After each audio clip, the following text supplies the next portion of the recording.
All right, let's talk about something that sounds like it's pulled straight from science fiction, but is actually being measured in physics labs as we speak. We're talking about negative time.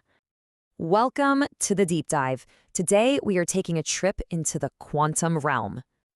You know the place? It's that cozy little corner of the universe where cause and effect just kind of go on vacation and time occasionally decides to run backward, just to mess with us. We're talking about negative time. And yes, apparently that's a thing, where light pulses somehow manage to pass through barriers faster than they logically should, almost like they got a head start from the future. Scientists call it a negative group delay, but honestly, it sounds more like light is cheating on an exam. Now, look, in our world, our normal, everyday world, everything runs on a super simple rule, causality. You strike a match, then the flame appears. The cause has to come before the effect, every single time. It's basically the operating system for reality. But what if the quantum world just doesn't care about that rule?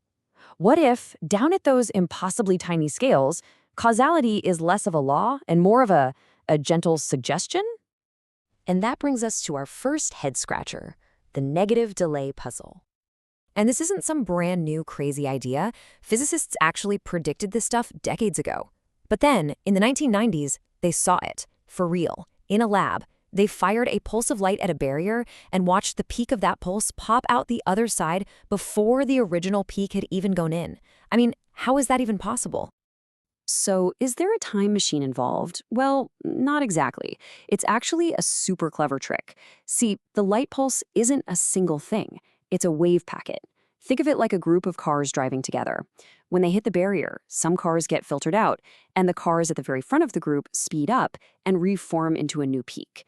This new peak looks just like the old one, but because it's made from the front of the original pulse, it exits early. It's a brilliant illusion, not actual time travel. And as physicist Ephraim Steinberg said, it just forced everyone to think differently. So, the key takeaway here is that no information is actually traveling back in time. Causality is safe. Phew. Well, for now, anyway. And while we're bending time, a quick shout out to our own master of temporal coordination, our producer FireflyHaku, who somehow keeps this show together even when physics refuses to cooperate. So, mystery solved, right? We figured it out. Well, not quite. Because just when you think you've got a handle on it, quantum mechanics decides to throw another, even weirder curveball. Let's dive into something much deeper, and so far, unexplained. Let's talk about negative duration. Okay, this distinction is absolutely crucial. Negative delay, the thing we just talked about, it's a clever trick, but it makes sense. Negative duration, that is a measure of how long a particle actually spends inside the barrier. And get this, recent experiments are finding that the duration is less than 0. Our little reshuffling trick? Yeah, that doesn't explain this one at all.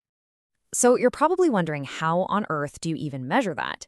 I mean, you can't exactly put a tiny little stopwatch on a photon. Physicist Josiah Sinclair uses a great analogy. It's like trying to figure out how long cars are spending inside a tunnel by just using a carbon monoxide monitor. You can't track a single car, but you can measure the overall effect of all the cars passing through. So the science team set up their quantum version of this monitor to measure how long the photons were spending inside the barrier. And the result they got? A negative number. It's like the photons were in and out of there so fast, they ended up with a time debt. They spent less than 0 time inside. And this quote from Sinclair just perfectly captures the paradox. He basically says, look, we get the math. The equations tell us this should happen. But don't ask us to explain what it actually means for something to exist for negative time. Even the experts are totally baffled. Okay, so this whole idea pushes us out of the lab and into some really wild theoretical territory. We have to start asking, can the future influence the past? There's this wild theory called retrocausality, and a lot of physicists are taking it seriously because it might just solve another massive quantum headache, entanglement. You know, the thing Einstein called spooky action at a distance. So the basics of entanglement go like this. You link up 2 particles, they're now a pair. You can separate them by the width of the entire universe. The very instant you measure something about particle A, particle B, all the way over there, instantly knows and takes on a corresponding property. It's like a signal travels between them faster than light. which, as we all know, should be completely impossible. Well, retrocausality offers a seriously mind-bending way out. What if the signal doesn't travel through space at all? What if your measurement of particle A sends information back in time to the moment they were first entangled, and then that information travels forward in time to affect particle B? You're basically replacing one impossible idea, faster than light travel, with another, arguably stranger one, influencing the past. So what kind of universe would even allow for the past to be influenced? Well, that brings us to our final and maybe most profound idea, the block universe. Right now, you and I feel time like a river, flowing from the past through the present and into the future. But what if that's just an illusion?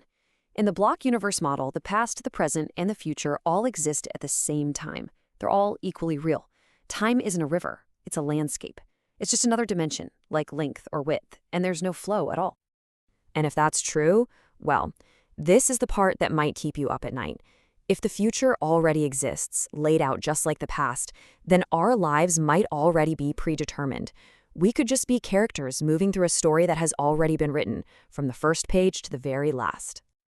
So if you love mind-bending science, sarcasm, and the occasional existential crisis, you know what to do. Hit that follow button. Stick around. We'll make sure your brain leaves this episode at least a few seconds ahead of your body.